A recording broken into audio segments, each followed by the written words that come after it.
On our anniversary, my husband raised his glass, looked at me and said, "Marrying you was my biggest mistake." I stood there stunned, my heart quietly breaking. The next day, I didn't beg or shout. I closed our accounts, sold everything, and left him with nothing but regret. Before we dive deeper into this story, I have one small request. Please subscribe, drop a like, comment, and hit that hype button to boost this channel so more people can discover these incredible Reddit stories. That's not even the worst part. The worst part is what everyone else did after he said it. I always thought the end of a marriage would feel like a collapse, loud and messy and tragic. Turns out it sounds like silver forks, small laughs, polite clinks of crystal, and a woman 2 tables over whispering behind her hand, "Oh my God, did you hear that?" You think you know a person after 7 years. You think you know a town after 3. You think you know yourself. And then your husband takes a match to your life so casually, you realize you have been standing in gasoline for months. Let me walk you through the night everything split. The Maple Ridge Country Club likes to pretend it's old money, even though the subdivision it sits in was still raw dirt when I was in college. They've got dark wood paneling and framed black and white golf photos, like they're hiding prohibition secrets instead of Tuesday trivia nights and freezer-burned shrimp. The dining room smells like fake lemon polish and grilled salmon with too much butter. Lauren always says it smells elevated. I always think it smells like somebody Febrezed a yacht. Lauren is my husband's older sister. If Maple Ridge had a queen, it would be her. She's 38, wears her hair in that glossy suburban shell that doesn't move even in a cross breeze, and speaks like she's offering a TED Talk instead of an insult. She's the kind of woman who calls ahead to have our usual table held, and people actually do it. She is also the kind of woman who has told me at least 6 times that Jake could have had anyone, and then looks at me, waits, and smiles like she just complimented me. Jake is my husband. Jake is 34. He is a real estate agent, but if you ask him, he builds lifestyle. He has a smile that he turns on like a ring light. It works. People trust Jake on impact. Women trust Jake on impact. I used to trust Jake on impact. Me, I'm Emma. I am 32. Graphic designer, remote. I work for an Italian luxury furniture brand that sells $9,000 chairs with names like Luna 4. I spend my days adjusting kerning and telling wealthy men in linen shirts that no, their logo cannot pop more without looking like a juice bar. Everyone in Maple Ridge thinks I do art on my laptop. Jake tells people I tinker with graphics. He says it like a hobby I do between Pilates and watching morning talk shows. Here's the part he leaves out. Last year, I made more money than he did. Anyway, the dinner. Lauren planned it for us, which means it was for her. Long table, white tablecloth, 6 extra people who had no business being at our anniversary. She said it made sense to roll celebration into networking. That's Maple Ridge code for help Jake land more listings. I walked in wearing a black dress I bought myself, hair done, makeup done, feeling almost proud that we'd made it 7 years through mortgages and in-laws and his ambition and my timelines. I thought we were clinking glasses because we'd survived. I was in a sentimental mood. That's on me. At the table, Lauren, of course, sitting like she paid the lease on Jake's smile. Claire and her husband. Claire used to be my closest friend here. Now she's Lauren's shadow, which is interesting because 6 months ago, Lauren called her sweet but limited. And now they go to bar together and pretend they don't gossip. There was also Ben, Jake's favorite mortgage guy, who thinks he's in finance when really he's just good at telling young couples that granite is an investment in yourselves. Ben always smells like cologne you can only buy at airports. And then there were 2 of Jake's clients, a couple. Rich, nervous, still wearing their visitor badges from the tech campus they drove in from. The woman's name was Amber. Last initial C. I caught that on the menus Lauren had custom printed with Happy 7th Jake plus Emma in gold script. I thought that was sweet at first. I did. I actually thought, oh, she did menus. She cares. I am an idiot. Jake was already lit up, talking fast, hands moving, loving his own story about landing the Brookline property even though the seller was basically feral. He said feral like it was charming. He loves calling other people difficult. It makes him look like a fixer. You wouldn't believe, he told Amber, the hoops I jumped through. This town, it's like, no offense, babe, but it's like living with a committee. He smiled at me like we were in on the joke. We were not. Emma does the creative, he said, tossing it out like a mint. She makes my listings look cinematic. She'll sit there for hours pushing pixels around. She's obsessive. I'm like, babe, it's just a flyer. Everyone laughed. I smiled politely, because that's what you do, right? You smile politely when someone you love shrinks you in public. You laugh, because if you don't, the table goes quiet, and people look down, and suddenly you're the problem. You learn fast in Maple Ridge that nobody wants to sit near the problem, because it stains. You become contagious. I had no interest in being the contagious woman at my own anniversary dinner. Ben leaned in toward Jake and muttered something about inspection numbers. They did that a lot, these low, fast sidebars, like men in a crime show. I used to think it made them feel important. Tonight I realized it also lets them talk without us hearing. Except Jake's wrist was right there next to me, and he'd turned his Apple Watch so the face lit up, and that's how I saw it. Amber C. Still thinking about last night. When can I see you alone? I didn't move. I didn't gasp, didn't snatch his hand, didn't hurl my water in his face, didn't do any of the dramatic things people think they'll do when they finally see what they've always been afraid to see. I just watched that little bubble of text appear, and then fade, like it had always belonged to me. Here's where you might say, Emma, he's sitting right there, texting another woman with you next to him, during your anniversary dinner. Why didn't you get up and walk out? Because you don't walk out in Maple Ridge. You mark. You take notes. You count which of your friends knew before you did. You memorize who laughs and who looks away. You figure out who's already on his side and who might pretend to be on yours. You don't storm off. You stay at the table because the table is where stories get written. Lauren tapped her spoon to her glass like we were in a movie. Everyone, she said, if I could just have a second. I want to honor my favorite couple. She smiled at me. That was generous of her, since I come in maybe fourth on her list of favorite people in any category. Jake stood. Of course he did. He loved standing. He held his glass, and his smile was that smooth real estate grin I have watched him practice in the mirror. People think I'm joking when I say that. I am not. To Emma, he said, everyone owed. I felt my shoulders loosen a tiny bit, like maybe I'd overread the watch thing. Like maybe he was going to make some dumb joke, and then correct it with a cute line about loyalty and getting through hard seasons. Marriage is work, blah blah. Couples do that in front of other couples to remind themselves why they're still pretending. I thought he might do that. He lifted his glass a little higher and looked at me. Not through me. At me. His eyes were bright and a little glossy. He'd had 2 bourbons already. Jake gets honest when he's on bourbon.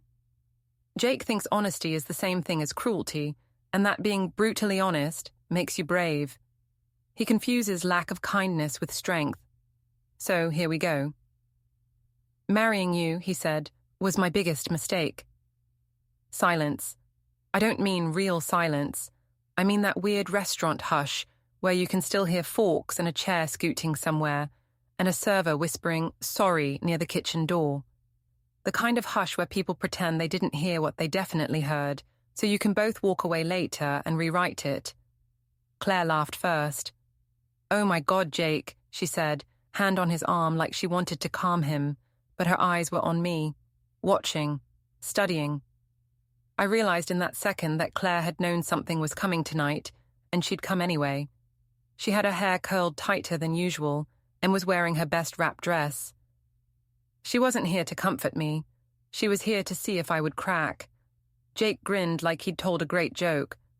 "No, but seriously," he said, and held up his other hand like, "Calm down, ladies. I'm just a humble truth-teller. We got married so fast, babe. You remember? We didn't think it through. We were kids. I was building momentum and you were still figuring yourself out. And I let you, talk me into playing small?" I stared at him. My nails dug half-moons into my napkin. I kept my face pleasant. I think that annoyed him more than if I'd screamed. He went on. "I'm just saying it's been an education. I've learned a lot about sacrifice." He gave this little sigh, like a martyr who just dragged a cart up a mountain. "And about what I need, I'm at a point in my career where I can't have chaos at home. I have to show up polished every single day. It's constant pressure. You have no idea what that's like." Something in me tilted. There it was. There's always the line, isn't there? The one that tells you what the person standing across from you really believes about you. Not the rehearsed stuff, not the Instagram captions, not the "love you, babe" in front of waitstaff. The real core. His was that. You have no idea what that's like. I have managed full brand guidelines for Italian luxury launches across 3 time zones while he paced our open kitchen whining about an appraisal coming in low. But sure, I have no idea. He lifted his glass even higher. "So," he said, smile wide, eyes on me, "to 7 years of learning what works and what absolutely doesn't." Ben laughed. Lauren did the soft gasp she does when she wants attention. The tech couple smiled politely, in that tight way strangers do when they've just watched a plate slide slowly off the counter. Amber watched Jake. Not me, Jake. I felt something inside me go calm, not numb, calm, like a line finally locked into place. I raised my glass. "To our 7-year learning experience," I said. I said it pleasantly. I said it like I was in on the joke. I even smiled back at him, and I watched his shoulders relax, because in his mind, that meant we were okay. He thought I'd just signed a silent agreement to let him publicly insult me and then smooth it over for him. He had no idea I had just marked the first move. Everyone drank. The servers pretended nothing strange had happened. Lauren leaned across the table and squeezed my hand like she was on my side. "You know he adores you," she murmured. "Of course," I said. "I'm almost impressed by how fast rich suburbs metabolize cruelty. They can watch a man smack his wife's dignity flat in front of them and still go, 'So, are you guys going to the fall gala?' 5 minutes later." Dinner resumed like nothing happened, which is to say people worked very hard to pretend they weren't buzzing. Jake went back to talking about inventory squeeze in the Tri-County area. Ben started ranting about appraisers who don't get premium finishes. Claire leaned in close to Lauren and whispered behind her wine glass, like second graders behind a locker, and both of them looked at me and then looked away. By the time dessert came, they had already started rewriting it. It was Jake being dramatic. It was, you know how couples tease. It was, he's under stress. I watched the story shift right in front of me, and here's what I realized. They didn't just think it was okay. They liked it. It fed them. It let them feel cleaner. If Jake could paint me as the unstable, needy wife holding him back, then Lauren could keep acting like Maple Ridge's first lady. Ben could keep circling financially around Jake like a shark around a boat. Claire could keep getting invited, and Amber could keep texting a married man without feeling like a villain. If I was the mess, then they were all saints. Cool. On the drive home, Jake acted confused that I wasn't chatty. He drove with one hand, phone in the other, thumb flicking through messages like nothing important had happened. "Hey," he said finally, "you're not going to be weird about that toast, right? About you calling me your biggest mistake in front of your clients." He scoffed. "Oh my God, you're so sensitive. It was clearly a joke." I swear, Emma, this is exactly what I mean. You twist everything. You make it drama. You make it about you. You don't understand how hard I'm working. I'm out here every day building something real and you're..." He waved his phone hand around like that finished the sentence. You're designing fonts. Logos, I said. Same thing. I watched his face while he talked. He wasn't even looking at me. He was looking at his reflection in the window, practicing anger like he practices his smile. He actually believed it. That was maybe the wildest part.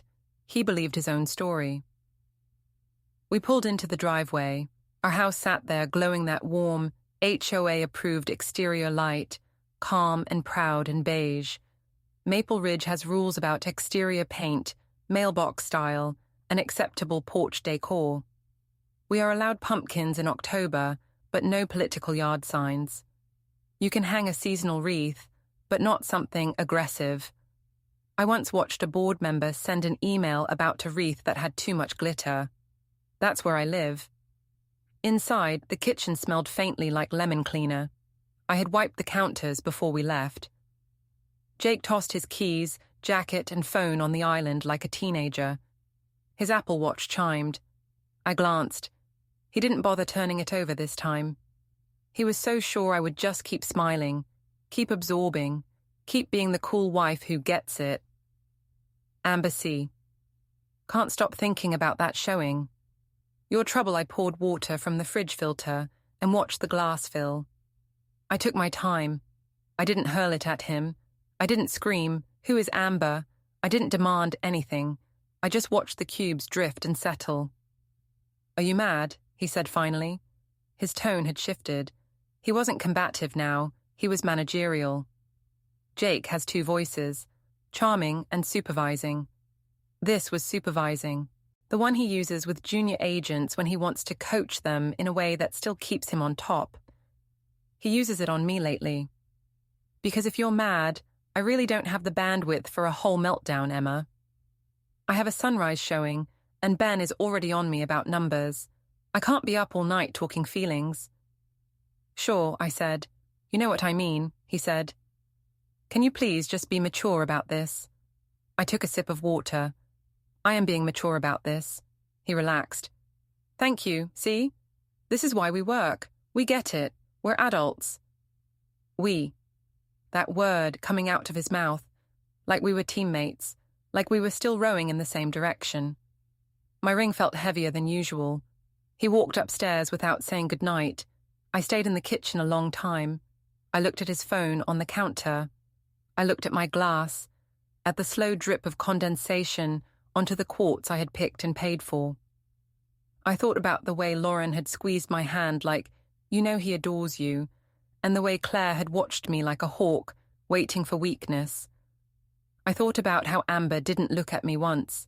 I thought about Jake's little speech, you have no idea what that's like, and I felt something slide in and lock. Here is something true that nobody tells you. Revenge is not rage. Revenge is paperwork. At first, I thought I wanted to scream. I deserved a scene. I deserved at least that.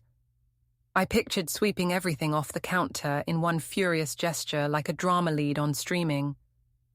But then I pictured something better. I pictured the look on his face when our house turns into his house, and then into not his house. I pictured Lauren's perfect voice shaking in public. I pictured Ben's little smirk disappearing. I pictured Maple Ridge porch lights flicking on, one by one, as the story spread, and every perfect neighbor peeking through their custom shutters thinking, oh, so that's what was really going on over there. I rinsed my glass. I put it in the dishwasher. I wiped the counter where my ring had left a faint circle of condensation. Then I went upstairs and slid into bed next to the man who had just announced to a room full of witnesses that I was his biggest mistake. He was already asleep. Of course he was. Jake can fall asleep anywhere, anytime, like a toddler after a long swim. 5 minutes after detonating 7 years of my life, he was snoring soft little puffs against my pillow, like nothing had happened. I lay there on my side, eyes open, staring at the faint green blink of the baby monitor we never took down after our foster placement fell through last year. We were not the right long-term match. That's what the agency said. Jake told everyone at the time that it was my anxiety that scared them off. Lauren told me privately that some women just aren't meant to be mothers. It's okay. I let that slide. I will not be letting that slide anymore. In the dark, I started making a list. Not an emotional list, a logistics list. First item, bank. Second, title paperwork. Third, HOA. Fourth, Maple Ridge Wine, Wednesday, where Lauren performs being kind and Claire pretends to listen. Fifth, Ben. Sixth, Jake's entire glossy little world. He thinks I'll cry. He thinks I'll beg him to stay. He thinks I'll say, "Tell me what I can do to fix it, Jake. Please, Jake. I can change Jake." He thinks I'll do that, and then I'll keep designing his flyers and pretending not to see Amber's emoji. Instead, I'm going to take his entire life apart, with witnesses, in daylight. The morning after the toast felt normal in that cheap way a hotel lamp feels normal. You know the kind. Yellow light, plastic shade, pretending to be luxury. That was our kitchen. Sunlight came in through the slider. The coffee maker hummed, and Jake walked around like nothing nuclear had happened the night before. I sat at the island and watched him move through the room like he still owned it. He still thought we were on we. He was humming. That was new. He only hummed when his ego was fed. I guess publicly calling me his biggest mistake counted as calories. "Hey," he said, checking his Apple Watch. "Are you using the joint card today? I have to grab catering for that Brookline open house. Amber's bringing a friend who might list. I want it to look high-end without looking try-hard, you know," I said. Because that sounded safer than the first 10 answers that came to mind. He poured coffee into his Maple Ridge Realty Yeti tumbler like he was a hard-working husband heading into another long day at the grind. He didn't even bother with the house mugs anymore, just branded gear. The Yeti said, "Maple Ridge Realty, experience matters." I stared at the word experience and thought, you have no idea how much. "You good?" he said without looking at me. "Great," I said. He nodded, satisfied, like I'd passed a check. He grabbed his keys and kissed the air near my head, then left. The door shut. I waited. 20 seconds. 30. I watched his car back out of the driveway through the kitchen window. I watched it roll past our perfect HOA-compliant mailbox and around the cul-de-sac curve. Neighbor porch cam lights blinked to life like little eyes following him. Maple Ridge is wired tighter than an airport. Everybody's got smart doorbells, driveway cams, motion-activated lighting. You can't sneeze without ending up in someone's neighborhood group chat. The privacy here is all an illusion, which, by the way, is something nobody warns you about when you upgrade to a planned community. Safe just means surveillance with landscaping. I waited one more beat to make sure his taillights were gone. Then I opened my laptop. I didn't shake. I thought I might. I thought I'd cry, even. That would be the good wife script, right? Sit there puffy-faced in a robe, scrolling through his messages, clinging to hope like a throw blanket, whispering, "Why would he do this to me?" into a mug of cold coffee. That is not what happened. I opened our banking app. Here is something boring and important. Boring is how you win. Jake loves to peacock. He'll spend 20 minutes telling strangers about the imported tile in our bathroom and the hand-blown pendant lights over the island. He'll talk about elevated curb appeal like he invented driveways. He does not love paperwork. He lets me handle it. And then later, in front of people, he reframes that as, "Emma's just better at the boring stuff." Translation, I do the financial adulting, he takes credit for stability. Our joint checking, where groceries and club dinners and HOA dues live, had just under 43 grand in it. Our savings, the one we agreed would be house reinvestment only, emergency only, never touch unless we both say yes, had 81. Our brokerage account, which was under both our names, the one we'd built over 5 years, was at 146. He'd always liked to pretend his commissions were what funded those numbers. It's true he had big months. It's also true he had dry months, where he looked at me and said, "Can you float us till I close on Brookline? You know how seasonal this market is." He loved the word seasonal. It made cash flow panic sound like ski season. I pulled up last year's deposits and scrolled. He had no idea how obvious it looked on paper. Retainer, Milano Furnishings LLC, $6,500 retainer. Milano Furnishings LLC, $6,500 wire.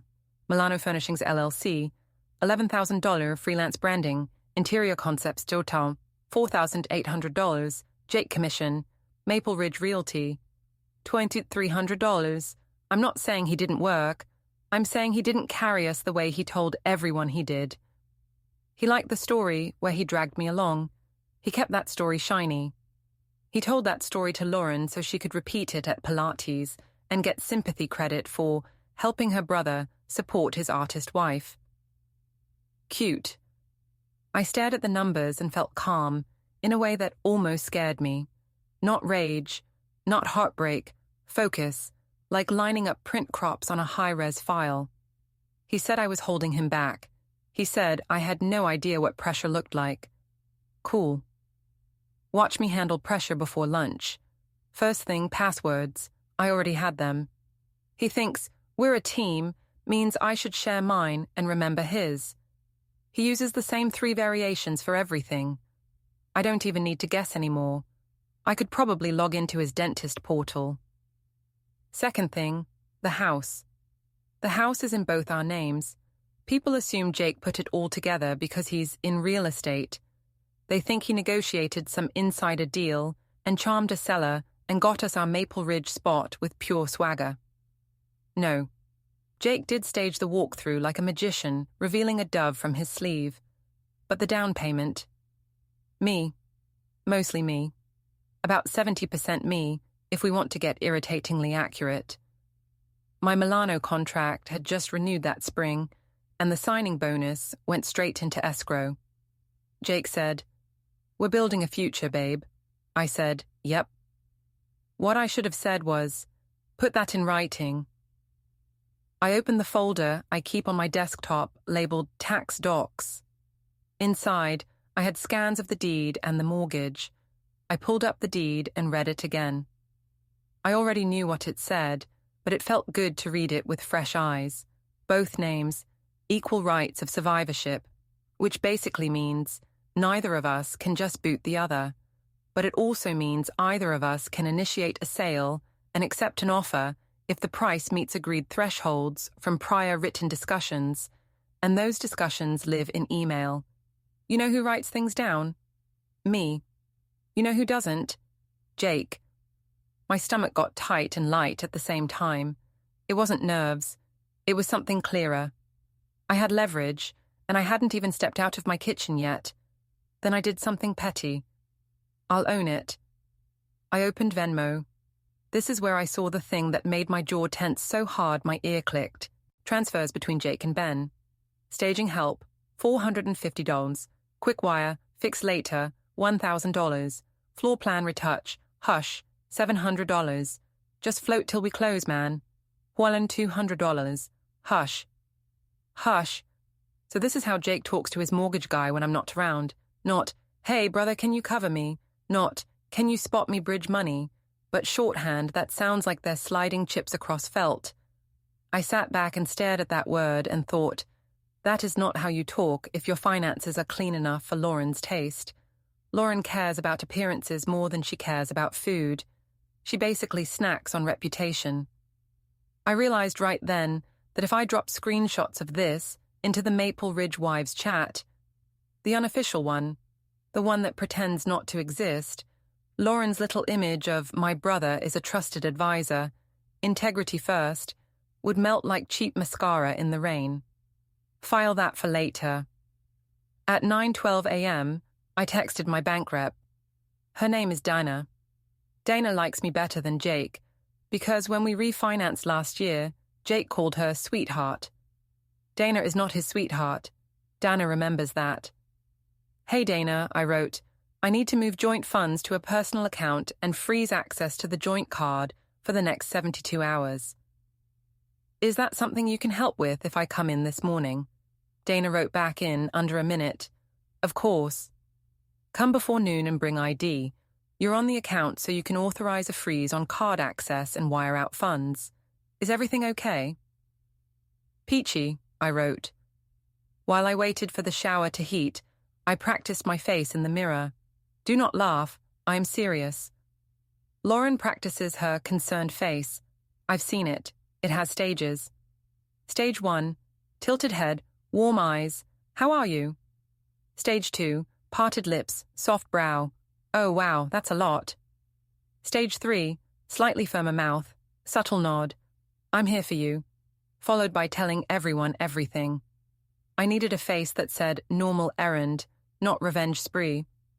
I went with neutral professional. Hair in a low knot, black sweater, clean jeans. Nothing dramatic.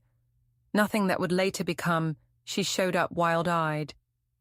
I wanted Dana to remember calm, in case Jake ever tried to spin this into, Emma went nuts. By 10:05, I had transferred most of the joint checking into a personal account with just my name. The savings, too. Dana clicked and typed and didn't ask questions.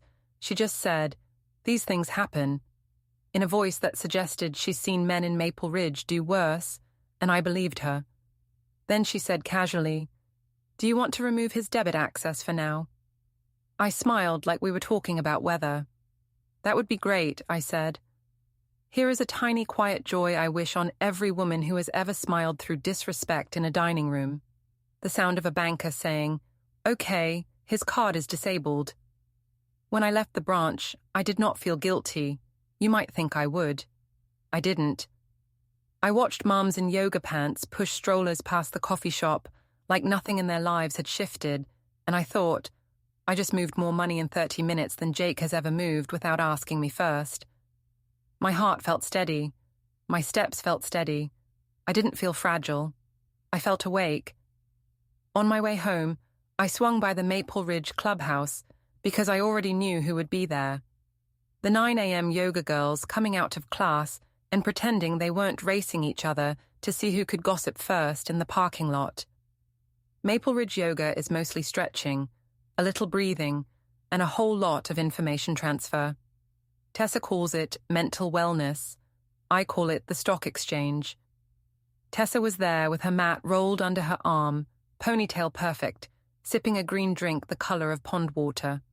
She lives 3 houses down from us and knows the make, model, and license plate of every car that's ever lingered in our cul-de-sac for more than 10 minutes.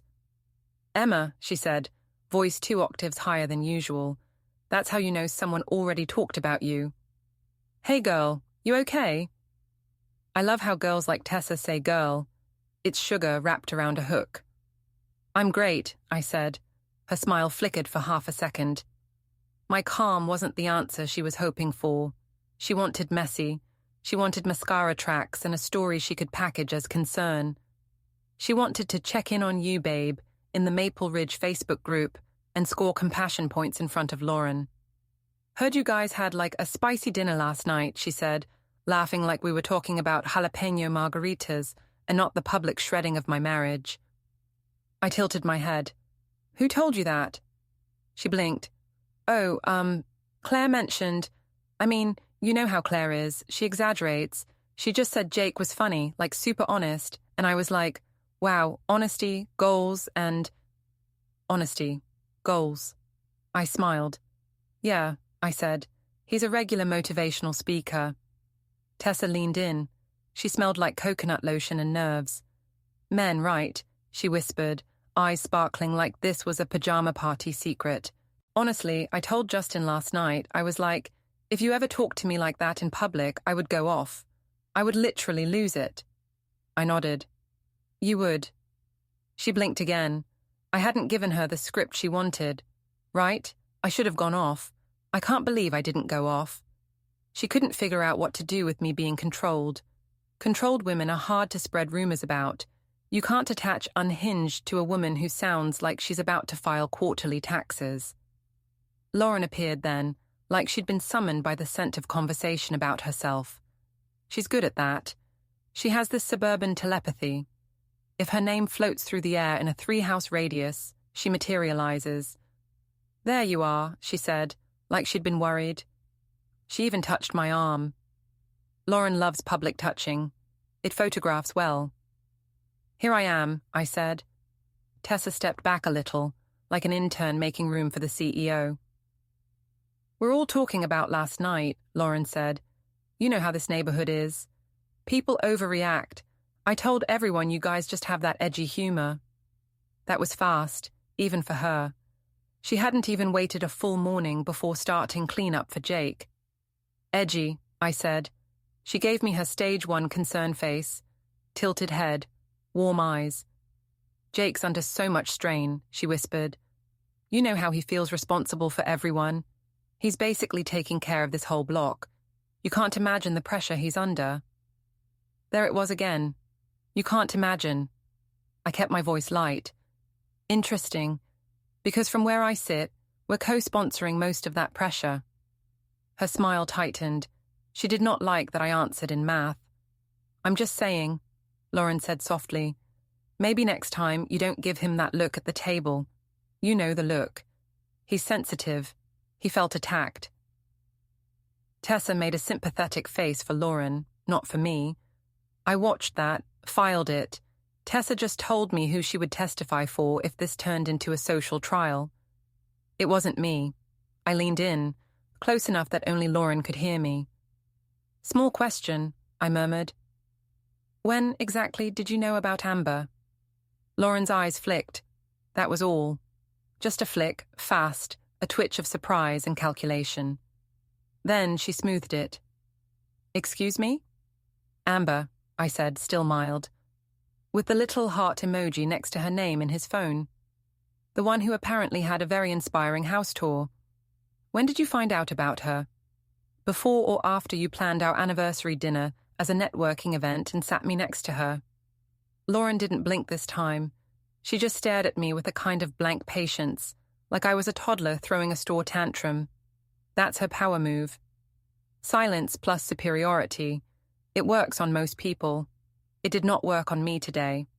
Finally, she said, Emma, men have needs. Jake is extremely high demand right now. You've been kind of distracted. With work. There it was. Delivered like a diagnosis. You've been distracted. Translation. This is ultimately your fault. Something warm and ugly curled low in my chest. Not panic, not hurt. Something sharper. The kind of feeling that makes you lean forward instead of back. I smiled at her. Thank you, I said quietly. Lauren blinked. For what? For telling me you knew, I said. Before last night. Her mouth opened, closed. I stepped around her, still smiling, still calm. My voice stayed pleasant enough that Tessa could report it later without adding, Emma totally snapped. That matters. Oh, and Lauren, I said, turning back just enough to make sure she saw my eyes. One more friendly tip. Stop trying to get me labeled unstable.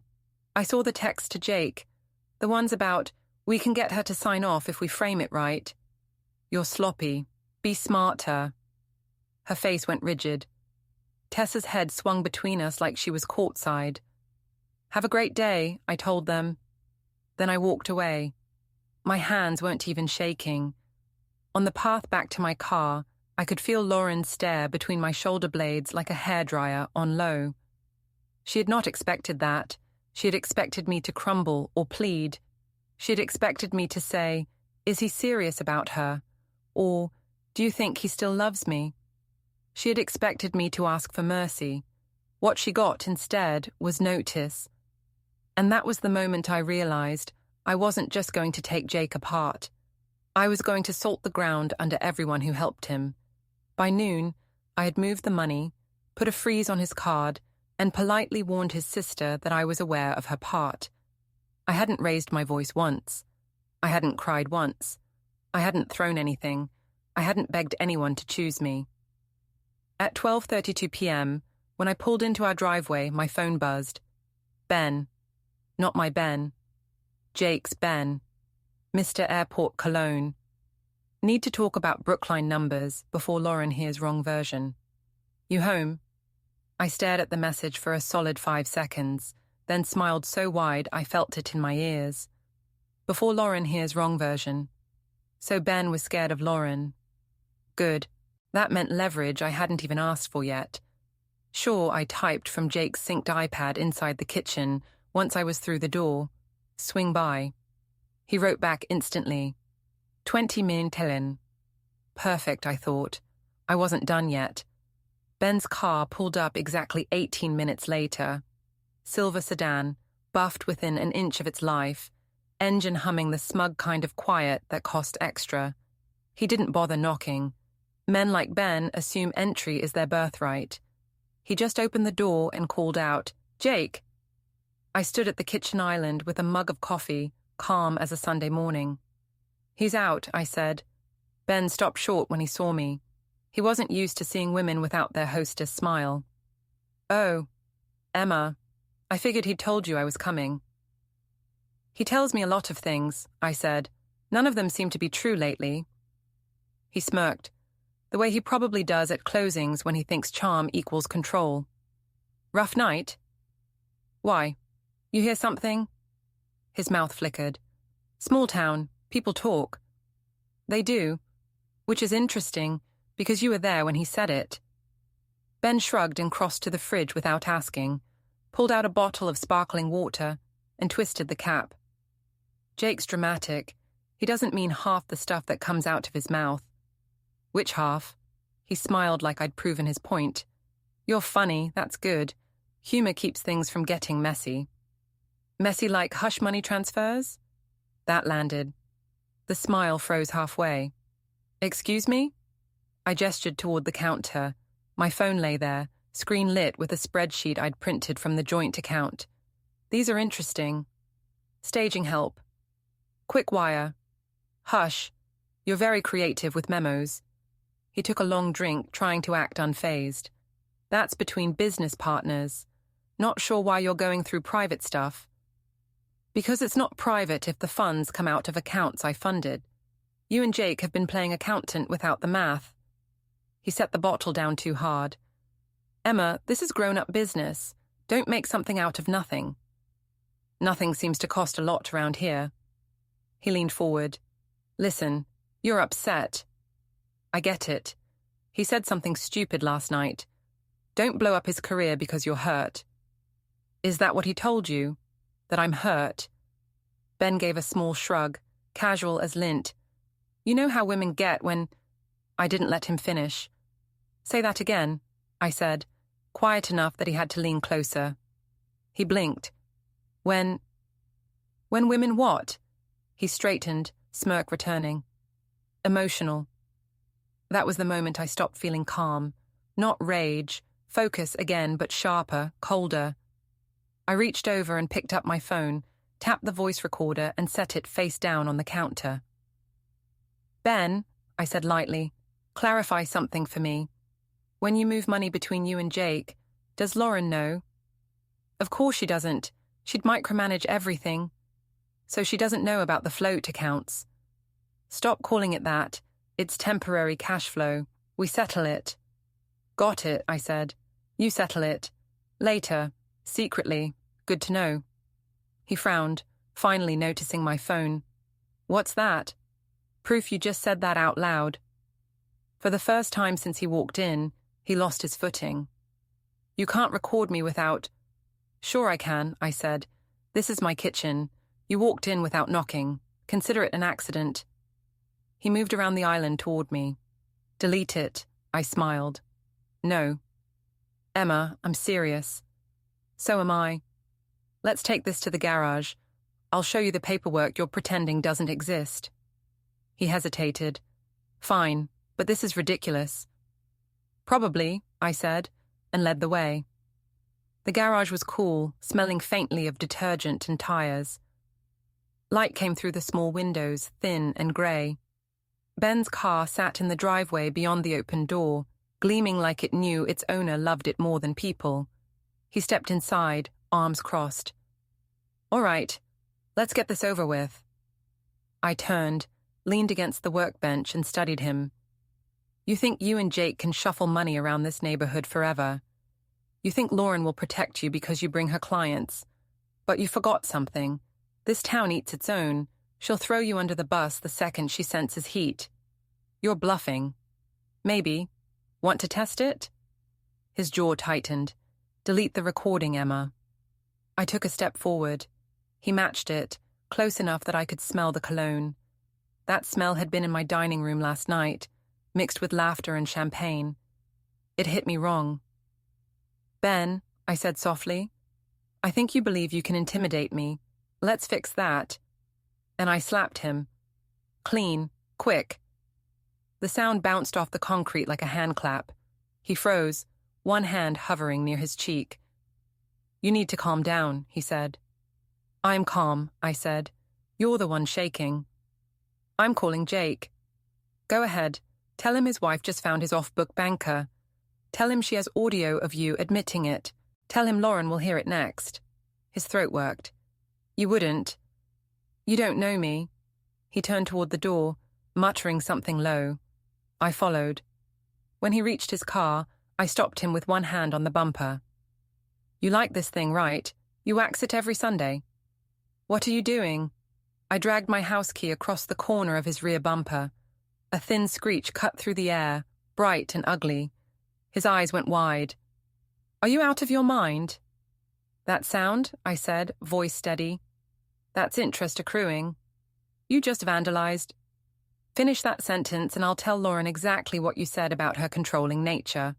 I'll quote you, word for word. Guess how fast that spreads through Maple Ridge. He stared at me, breathing hard, hands balled at his sides. Then he looked at the scratch, tiny, barely visible unless you were close, and swore under his breath. You're crazy, he muttered, sliding into the driver's seat. No, I said. I'm precise. He started the engine. You'll regret this. Probably not. He drove off fast, tires whispering against the pavement. Across the street, Tessa stood on her porch, pretending to water a potted fern. Her phone was angled just slightly toward me. Perfect. Let her film. Let her send the clip to Lauren. The neighborhood loved evidence almost as much as gossip. I went back inside, shut the door, and exhaled slowly. My hand stung, but not in a bad way. It was proof of contact, of movement, of a line crossed and not regretted. Jake's iPad sat on the counter, still glowing with message previews. I picked it up. Notifications bloomed like weeds, half from clients, half from Lauren. Then one thread caught my eye. Lauren, Jake. We can't wait any longer. She's unstable. If we time the refinance before she figures it out, the house will be safe. Safe for whom? I scrolled. Jake. She's fine. She's just emotional. I'll calm her down after dinner. Lauren. Don't let her near the paperwork. Get her to sign the consent form. Tell her it's routine. I stared at the screen. The little blue bubbles might as well have been a confession. They weren't just humoring Jake. They were plotting around me. My anniversary dinner wasn't spontaneous cruelty. It was step one in a campaign. Humiliate me publicly, frame me as volatile, slide documents under my nose, then seal me out. I set the iPad down carefully, because if I dropped it, that would feel like losing control, and control was the only thing I had left. Out the window, a line of clouds drifted above the trimmed roofs of Maple Ridge. Perfect lawns, perfect hedges, perfect secrets. My phone buzzed again. Text from Jake. Everything good? Ben said he dropped by. I looked at the words until they blurred. Then I typed back, everything's great, just tying up loose ends. He sent a thumbs-up emoji. I smiled at the screen. Loose ends. Exactly.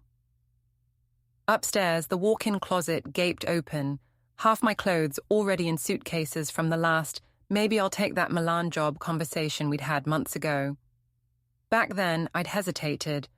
I'd said things like, but what about the mortgage? And we'd have to rent out the house. He'd said, it's cute that you think you could handle living overseas alone. I ran a hand along the suitcase zipper.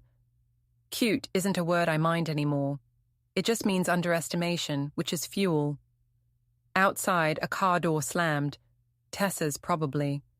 I imagined her already texting Lauren. Something happened at Emma's. Ben looked freaked. Good. Let them build their own suspense. I sat at the vanity, opened my planner, and started a new page titled Steps. 1. Money done. 2. Lauren warned. 3. Ben recorded. 4. Jake next.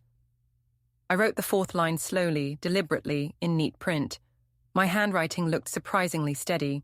From the hall came the faint tick of the clock we'd bought on a weekend trip years ago, back when we thought joint purchases were romantic instead of tactical. I listened to it, steady as a metronome, counting seconds between now and the moment I'd flip this entire neighborhood story on its head. Tomorrow morning, I thought. That's when I start taking it all. Then I capped my pen, closed the planner, and smiled into the quiet. By morning, the neighborhood had already chosen sides.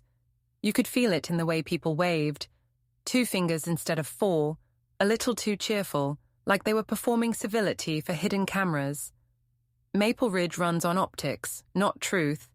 You can ruin someone's reputation faster than their credit score if you give the right woman something juicy to whisper over a latte. I gave them plenty. Ben must have told Jake what happened, because when I came downstairs, Jake was pacing near the kitchen island, phone in hand, looking more animated than usual. The kind of angry that still thinks it's charming. Emma, what the hell happened yesterday? Good morning, I said, opening the fridge. Ben said you... He lowered his voice, scratched his car. I poured orange juice. Interesting. Did he also mention the part where he tried to threaten me in our garage? Jake ran a hand through his hair. You're exaggerating. He told me you slapped him. I sipped. Then one of us has a more impressive memory. Do you realize what you've done? He said, voice rising.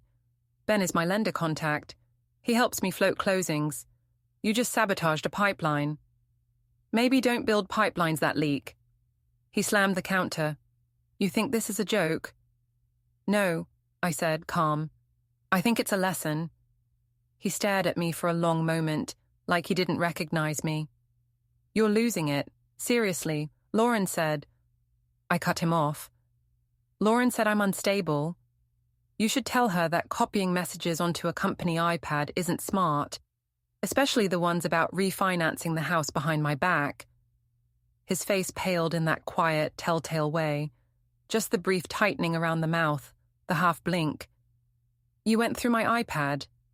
You left it on the counter. I walked through my own kitchen. That's not trespassing. Those messages were private. Sure, I said. Just like your texts with Amber were professional. Everything's professional when you say it, right? He opened his mouth, closed it, and finally stepped back. You can't touch that money. It's marital property. I smiled. Correction. It was joint property. Then you tried to trick me into signing it away. Now it's safely mine. Dana wouldn't. Dana would. Dana did. He blinked again, like he couldn't process it. You froze my card. I nodded. Guess you'll have to network your way to lunch. He ran both hands down his face and laughed. A sharp, humorless sound. Unbelievable. You always have to control everything. You're impossible. Funny, I said. That's exactly what you told Amber, isn't it? She's impossible, but she pays the bills. The look that crossed his face confirmed it. Oh, don't worry, I continued. I'm not mad. I'm just reorganizing. Reorganizing what? Your empire. He stepped closer, lowering his voice again. You're not thinking clearly, Em. You're angry, and that's when you make mistakes. Let's just sit down, talk it through like adults. Maybe you take a break. Go stay with Claire for a few days, clear your head. I think you'd prefer that, I said. Gives you time to doctor documents and play the poor husband whose wife lost it. You sound paranoid. And you sound like a man who underestimates the wrong person. I walked past him toward the door, grabbing my keys. He called after me. Where are you going? To do something you should have done years ago, I said. Tell the truth, loudly.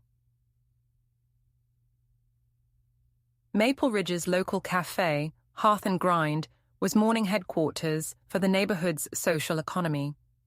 The walls were faux rustic, the pastries overpriced, and the Wi-Fi strong enough for gossip to travel at light speed.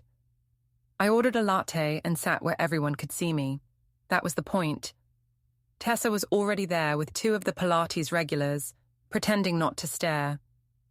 Her phone lay face down, ready to record if anything interesting happened. Perfect.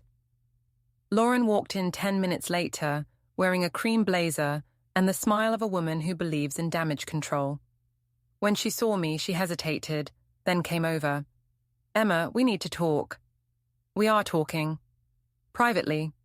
"No," I said, smiling. "Publicly works better." Her jaw tightened. "I don't know what you think you're doing, but humiliating yourself isn't helping anyone." "Actually, it's very helpful," I said. "Transparency is healthy." Tessa's table had gone completely silent. I leaned forward, voice just loud enough. "Did you tell Jake to trick me into signing refinance papers, or was that your idea alone?" Lauren blinked. "Excuse me?" "Because I have screenshots. You're not good at deleting messages, Lauren." She laughed once, high, sharp, unconvincing. "You're making yourself look unstable." "There's that word again," I said. "You use it every time a woman stops playing along." "Emma, you thought humiliating me at dinner would make me too embarrassed to fight back, but you miscalculated. You should have picked someone less observant." Her voice dropped. "If you keep doing this, Jake will sue you." "For what?" I said, knowing how to read. People were definitely listening now. A few phones discreetly angled toward us. Lauren noticed. Her smile flickered. She reached for her bag. "You're done," she hissed quietly. I smiled. "No, Lauren, you are." By the time I got back home, Jake's car was gone. Good. I needed space to finish setting the trap. On the kitchen table, I spread the documents. Bank transfers, text screenshots, mortgage details, everything organized into neat folders. Years of being meticulous finally paid off. I wasn't just angry, I was documented. At 2:45 p.m., I sent 3 emails, one to the Regional Real Estate Ethics Board, one to Maple Ridge Realty's broker, and one to the HOA president, including screenshots of Ben and Jake's float messages that could easily pass as client fund manipulation. I didn't accuse anyone outright, I just raised concerns. The kind of concerns that ignite investigations and freeze licenses. Then, for flair, I blind copied Lauren. 10 minutes later, my phone buzzed. Unknown number. "Emma." "Ben." "You think this is funny? You're nuking Jake's business. You're hurting yourself too."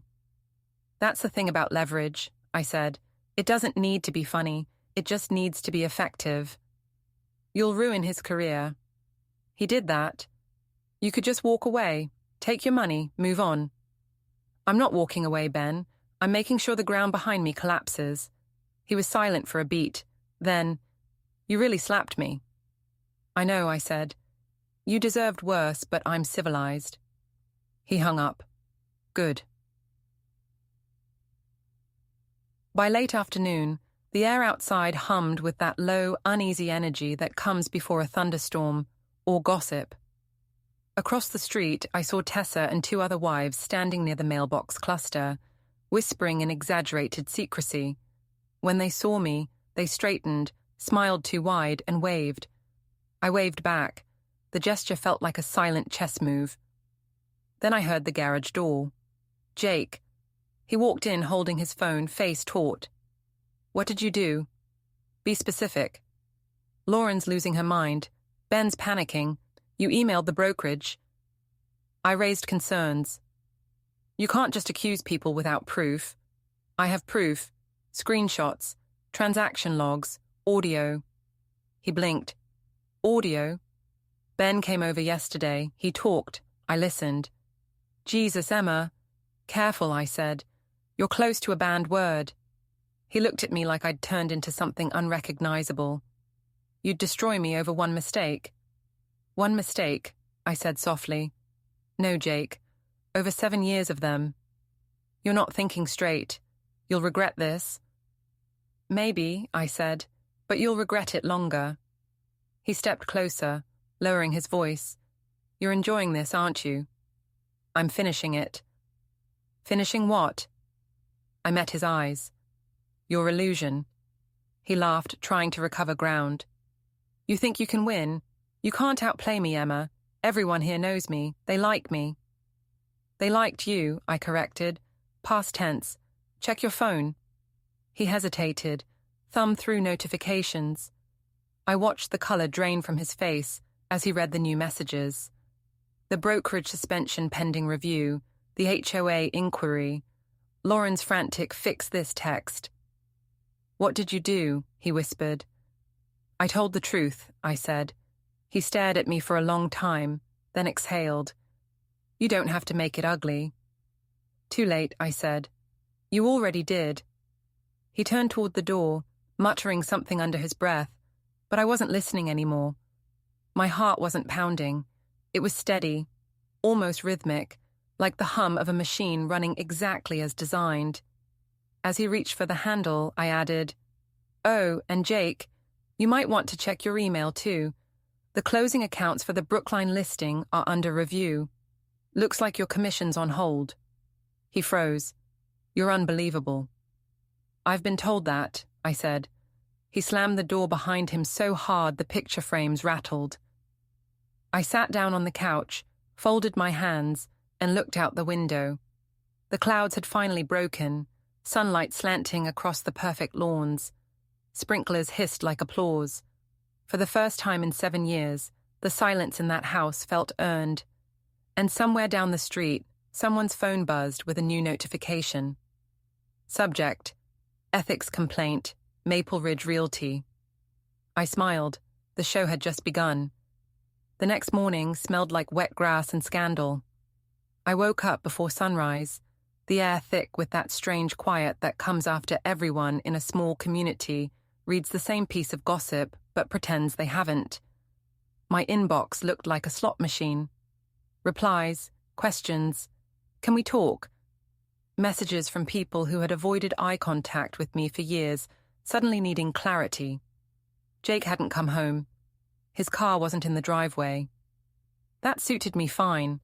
The longer he stayed gone, the more time I had to finish what I started.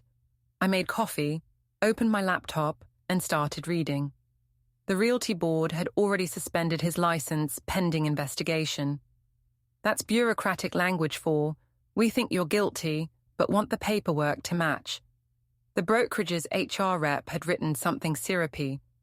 "We hope to resolve this matter swiftly and fairly." Translation: "We're throwing you to the wolves, but trying to look compassionate while we do it." I forwarded the email to Lauren. No message, no subject, just the forward. Less than 3 minutes later, my phone rang.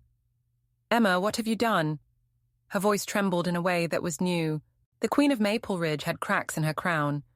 "I didn't do anything illegal, if that's what you're asking," I said, sipping my coffee. "Just shared information. You know, the kind you and Jake were already sharing behind my back. You're ruining his career.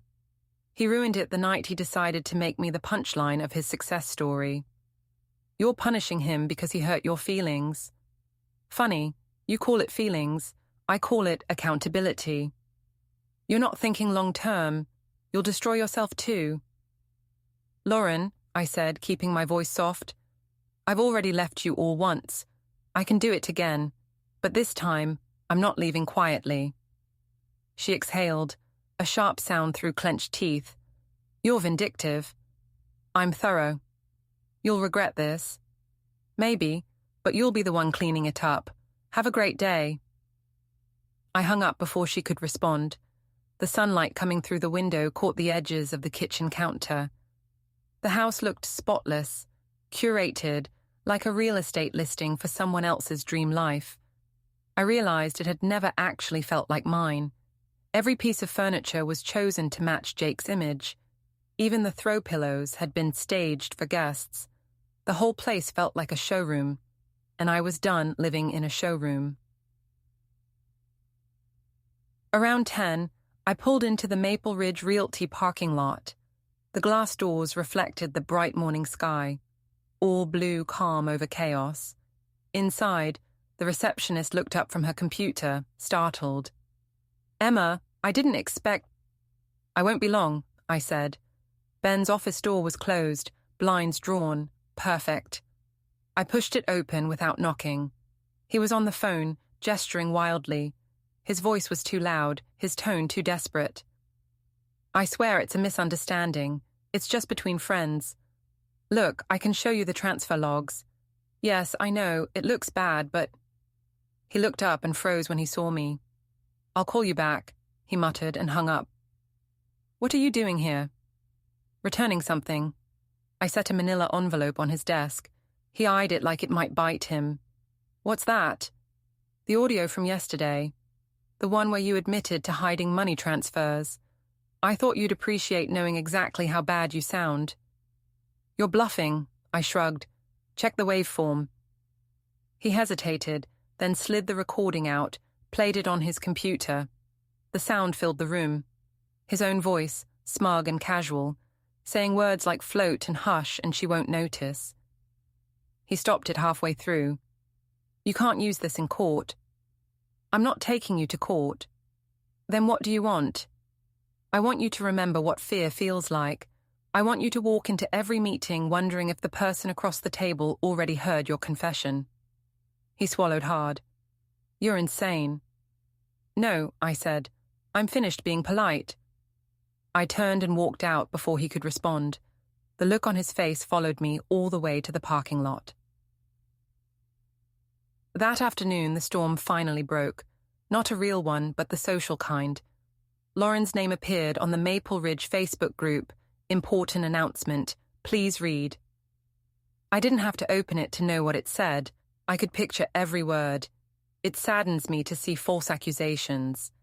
Jake has always been a pillar of this community. Let's not spread negativity. What she didn't expect was what came next. Comment after comment, neighbors chiming in. "Tessa, I was there that night. He definitely said it. Mark D. I've heard things about his listings too. Courtney S. Didn't he overprice our place and blame us when it didn't sell?" Lauren had always ruled the HOA threads, but now her little kingdom was eating itself alive. Watching that digital unraveling was more satisfying than I'd expected. By 5 p.m., the post was gone. Deleted. But the screenshots were already making their rounds in group chats. Maple Ridge never forgets. At 6, Jake finally came home. The garage door opened slow, like it was dreading what waited inside. He walked in without looking at me. His shirt was wrinkled, tie gone, eyes ringed with exhaustion. "I lost everything," he said, almost to himself. "Not everything," I said. "You still have Lauren and Amber. Maybe she'll co-sign your next lease." He glared at me. "You think this is justice? You think destroying me fixes anything?" "I think it balances the scales." He dropped into a chair, head in his hands. "I can't believe you'd do this." "That's because you never believed I could do anything without you." He looked up, expression brittle. "You could have just left." "I did, the night you called me a mistake." He stood, taking a step toward me. "You're enjoying this?" "Enjoyment implies leisure," I said. "This is work." "What do you want, Emma? Say it. You want me to beg? Apologize? You want to see me crawling?" I studied him, this man who once convinced me that charisma was love. He looked smaller now, not weaker exactly, but exposed. "No," I said quietly. "I just want you to live in the house you built. Every corner, every echo. That's punishment enough." He shook his head. "You'll regret it when you realize you burned both of us." "Maybe," I said, but at least I was holding the match. He grabbed his keys and left again, door slamming behind him. The sound reverberated through the kitchen like a punctuation mark. I didn't chase him. I didn't pack. Not yet. Instead, I opened the patio door and stepped out into the humid evening. Across the street, porch lights blinked on one by one, the neighborhood watching from behind curtains. For the first time, I didn't care. I took a deep breath. The air smelled like rain and cut grass, fresh, electric, clean. Then I heard it, the faint crunch of tires on gravel. A car slowing down in front of our house. Jake's car, headlights still on. He sat there, engine idling, staring at the front door like it was the edge of a cliff. Then the engine roared and the car shot forward, not toward me, but out of Maple Ridge entirely, tail lights fading into the dark. I let out a long breath. He was gone. For now. Inside, I opened my laptop one more time. The last email waited unsent, to my Milan contact, accepting the job offer I'd turned down months ago. Subject, ready to start. I hit send. Then I closed the computer, turned off the lights, and stood in the dark kitchen, listening to the faint buzz of sprinklers outside. The same sprinklers that had hissed across manicured lawns every morning for 7 years. Tomorrow someone would gossip about me. Someone would pity him. Someone would wonder who was right. None of it would matter, because tomorrow I'd be on a plane, and Maple Ridge would keep pretending to be perfect without me. But tonight was mine. I poured the last of the coffee into a mug, stepped onto the porch, and watched the sky turn violet. Behind me, the house stood silent, stripped of pretense. Ahead, thunder rolled somewhere far off, like applause carried by wind. And I smiled. Not the polite kind, not the practiced one Jake used for clients, but a real one, sharp and quiet and free. The show was over, and I was still standing. The morning I left Maple Ridge, the sun rose soft and gold, all polite light over manicured lawns and carefully trimmed hedges. The kind of morning that pretends nothing ever happens here. No betrayal, no unraveling, no quiet revolutions in kitchens. I stood in the doorway with one suitcase, my favorite coffee mug in hand, and the soft whir of sprinklers marking time like a metronome. Everything looked the same.